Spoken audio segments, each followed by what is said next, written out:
Friends, welcome to teacher tag ji. I am Suman Saini. हम कर रहे हैं यूजीसी नेट पेपर 1 के लिए प्रिपरेशन, जिसमें हमारा चल रहा है टॉपिक मेथड्स ऑफ टीचिंग।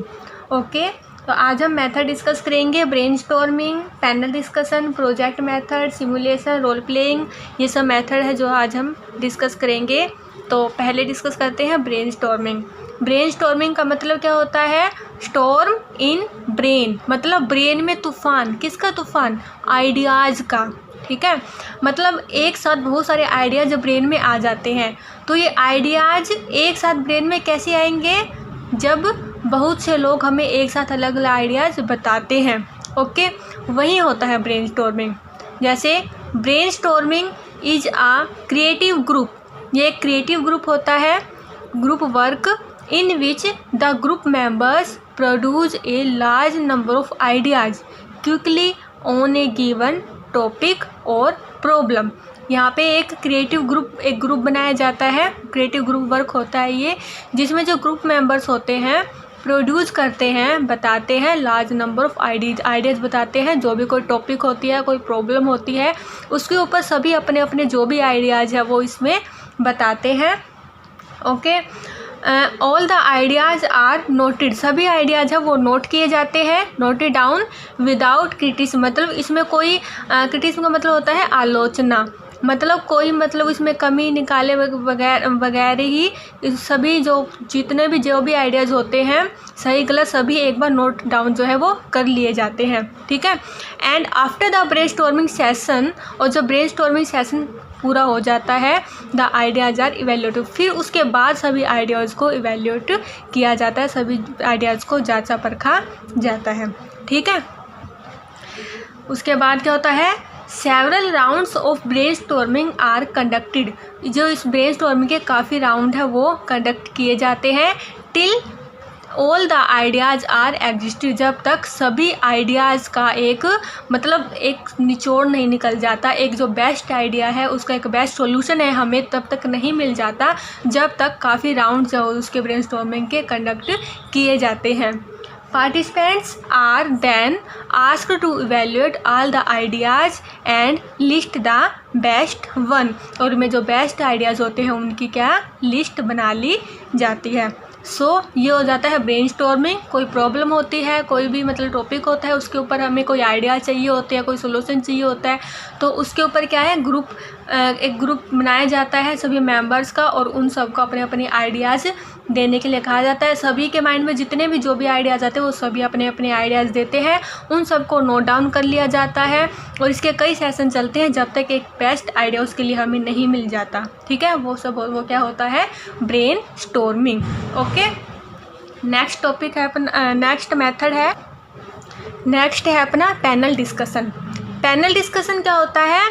ये मतलब 6 से 8 लोगों का एक ग्रुप होता है जो एक दूसरे से ग्रुप डिस्कशन करते हैं। ठीक है, ग्रुप डिस्कशन की तरह वो ग्रुप डिस्कशन करते हैं एक दूसरे से, पर ये होता है ऑडियंस के सामने। मतलब ये ऑडियंस सब कुछ इनका जो ग्रुप डिस्कशन है वो देख रही होती है, सुन रही होती है। ये ऑडियंस से कुछ डिस्कस नहीं करते, ये सिर्फ आपस में एक दूसरे से ही कोई प्रॉब्लम इशू वगैरह डिस्कस करते हैं। ऑडियंस क्या है? ऑडियंस सिर्फ इनको सुनती है, और ये आमतौर पर किस पर होते हैं? सोशल इशू पर ये आमतौर पर होते हैं। A panel discussion or simply a panel involve a group of people gathered to discuss a topic. जो ग्रुप ऑफ पीपल इकट्ठे होते हैं टॉपिक को डिस्कस करने के लिए इन फ्रंट ऑफ ऑडियंस के सामने। ठीक है, जैसे a panel discussion take place on the issue of climate change. जैसे मान लो क्लाइमेट चेंज पर कोई पैनल डिस्कशन होता है तो एक दूसरे से डिस्कस करेंगे और ऑडियंस उनको सुनती है। आगे है, the leader must in addition take special care to select the panel members who can think and speak effectively. He must also be sure that they prepare themselves to discuss the subject. मतलब the leader, मतलब जो leader होता है, जो panel discussion करवाता है, वो बहुत सोच समझ के लिए इसके लिए मेंबर सिलेक्ट करता है। टेक स्पेशल केयर से बहुत सोच समझ के वो जो है उसके जो मेंबर है वो सिलेक्ट करता है। जो अच्छे से who can think and speak effectively, जो मतलब अच्छे से सोच सकते हैं, अच्छा बोल सकते हैं, ठीक है। और क्यों अच्छा सोच सकते हैं, अच्छा बोल सकते हैं, ऐसा मेंबर्स वो अच्छे सोच समझ के सिलेक्ट करता है क्योंकि ये सब ऑडियंस के सामने होता है। सो उसे ये ध्यान रखना चाहिए कि he must also be sure that they prepare in themselves to discuss the subject, कि सभी मेंबर्स के ने जो डिस्कस करने के लिए अपने आप को पूरी तरह से प्रिपेयर कर लिया हो, तो ये सब उसको पूरा ध्यान रखना होता है, ठीक है। तो ये होता है अपना पैनल डिस्कशन। नेक्स्ट है अपना प्रोजेक्ट मेथड। प्रोजेक्ट मेथड क्या होता है? In this method the students are allowed to explore and experience their environment through their sense and direct their own learning by their individual interest. इसमें जो student होते हैं खुद अपने हिसाब से, थ्रू देयर सेंस, वो अपने हिसाब से, अपने माइंड के हिसाब से जो एनवायरनमेंट है उसको एक्सप्लोर करते हैं, उसको एक्सपीरियंस करते हैं, ठीक है। और इसने जो भी मतलब एक्सपीरियंस किया है अपने सेंस में, अपने हिसाब से उन्होंने उसके ऊपर वो कंक्लूजन, उसके हिसाब से वो अपना कंक्लूजन उस पर निकालते हैं, ठीक है। तो क्या कहते हैं, स्टूडेंट्स को अलाउड किया जाता है कि वो एक्सप्लोर करे, एक्सपीरियंस करे अपने एनवायरनमेंट को थ्रू देयर सेंस, अपने हिसाब से। उसको कुछ भी किताबों में लिखा हुआ, कुछ भी उसने जो याद किया, वो कुछ सुनाया, वो सब इसमें वो नहीं ऐड करता। इसमें जो एनवायरनमेंट पे देखा, जो उसने एक्सपीरियंस किया, उसके अकॉर्डिंग ही वो सब जो है नोट करता है। And direct their own learning by their individual interest, ठीक है। वो ओन लर्निंग मतलब वो खुद सीखता है अपने इंटरेस्ट से, ठीक है। Very little is taught from the text book and the emphasis is on experimental learning rather than rote learning and memorisation. Very little मतलब कि किताबी ज्ञान को कॉपी करके इसमें नहीं लिखा जाता है। वेरी लिटल मतलब बहुत ही कम, ना के बराबर, थोड़ा बहुत टेक्स्ट बुक से हम कुछ नॉलेज ले सकते हैं, ठीक है। Very little is taught from the text book and the emphasis is on experimental learning. Emphasis मतलब ज़्यादा दबाव, ज़्यादा जोर दिया जाता है सिर्फ एक्सपेरिमेंटल लर्निंग पर ही, मतलब जो एक्सपेरिमेंट करता है अपने आसपास एनवायरनमेंट से, उस लर्निंग पर ही ज़्यादा जोर डाला जाता है, रेदर देन ना कि रोट लर्निंग पर, मतलब जो उसने रटा हुआ है या जो उसने याद किया हुआ है किताबों में वगैरह, उसको इसमें अवॉइड किया जाता है, ओके। सो इसमें क्या होता है, इसमें जो हमने रटा हुआ याद किया उसको अवॉइड करके हमने जो एक्सपीरियंस किया उसे लेकर सोच विचार किया जाता है और क्या है उस पर कंक्लूजन निकाला जाता है। वो होता है अपना प्रोजेक्ट मेथड। नेक्स्ट है अपना रोल प्लेइंग।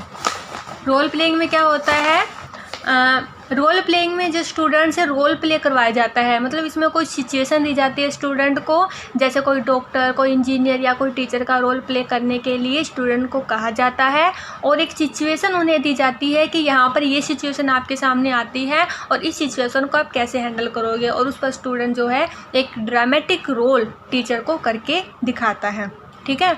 इससे क्या होता है, इससे स्टूडेंट में ह्यूमन रिलेशन स्किल, किसी भी सिचुएशन को कितनी इंटेलिजेंस वो हैंडल करता है, वो वाली स्किल, कम्युनिकेशन स्किल, ये सब है स्टूडेंट के अंदर, इस चीज़ का विकास होता है। सो रोल प्लेइंग क्या है, role playing has been used effectively by many teachers to help solve classroom interpersonal problem and to teach human relation skill in the classroom. जो है रोल प्लेइंग टेक्निक है वो काफ़ी टीचर्स द्वारा यूज की जाती है क्लासरूम में इंटरपर्सनल प्रॉब्लम को सॉल्व करने के लिए, और स्टूडेंट्स को ह्यूमन रिलेशन स्किल है वो सिखाने के लिए काफ़ी टीचर्स रोल प्लेइंग जो मेथड है यूज करते हैं। So role playing has also been use to facilitate subject matter learning through the dramatization of literary and historical work and historical or current events. ये सब्जेक्ट मैटर से related role play इसमें जो करवाया जाता है, ठीक है। और हिस्टोरिकल और करंट इवेंट मतलब कोई ऐसी ऐतिहासिक और वर्तमान घटनाओं को ड्रामेटिक के थ्रू सिखाने के लिए इस मेथड का यूज किया जाता है। सो वो होता है रोल प्ले, मतलब किसी भी चीज़ का रोल प्ले स्टूडेंट से करवाया जाता है, ओके। नेक्स्ट मेथड है ट्यूटोरियल। ट्यूटोरियल में क्या होता है? Tutorial method is a method employed for teaching small group for developing skill for solving numerical problem, providing individual guidance and sorting personal problem. मतलब ये अलग से स्टूडेंट को जो टीच किया जाता है स्मॉल ग्रुप को, ताकि इंडिविजुअली अलग अलग स्टूडेंट को गाइड कर सके। जैसे ट्यूशन टीचर जो होते हैं सो वो ट्यूटोरियल ही होता है, ये तो पता है हम सबको। हर स्टूडेंट को उनकी अलग अलग जो नीड्स हैं, उनकी लर्निंग पावर है, उसके अकॉर्डिंग जो है टीच किया जाता है। तो tutorial method is a method employed for teaching small group के लिए होता है, for developing skill, for solving numerical problem, providing individual guidance and sort personal problem. सबकी जो अलग अलग न्यूमेरिकल प्रॉब्लम होगी, किसी की इंडिविजुअल गाइड, किसी को अलग अलग तरीके से गाइडेंस करना, उनकी जो पर्सनल प्रॉब्लम है उन सब के अकॉर्डिंग उनको जो है अलग अलग गाइड किया जाता है। सो उनकी अलग अलग नीड्स के अकॉर्डिंग, उनका अलग अलग जो माइंड पावर है, इंटेलेक्चुअल पावर है, उसके अकॉर्डिंग अलग अलग स्टूडेंट को टीच किया जाता है, और ये स्मॉल ग्रुप के लिए होता है। ठीक है, ये होता है ट्यूटोरियल। नेक्स्ट मेथड अपना simulation. Simulation means creating condition that are quite similar to actual condition and then training is provided under those condition. इसमें भी स्टूडेंट्स को सिचुएशन दी जाती है। ठीक है, क्रिएटिंग कंडीशन मतलब कोई कंडीशन, कोई सिचुएशन देना, बट जो सिचुएशन होती है बिल्कुल सिमिलर होती है किससे? एक्चुअल कंडीशन से। ठीक है, तो इसमें स्टूडेंट को सिचुएशन दी जाती है जो बिल्कुल ही एक्चुअल कंडीशन है, एक्चुअल सिचुएशन उससे सिमिलर होती है।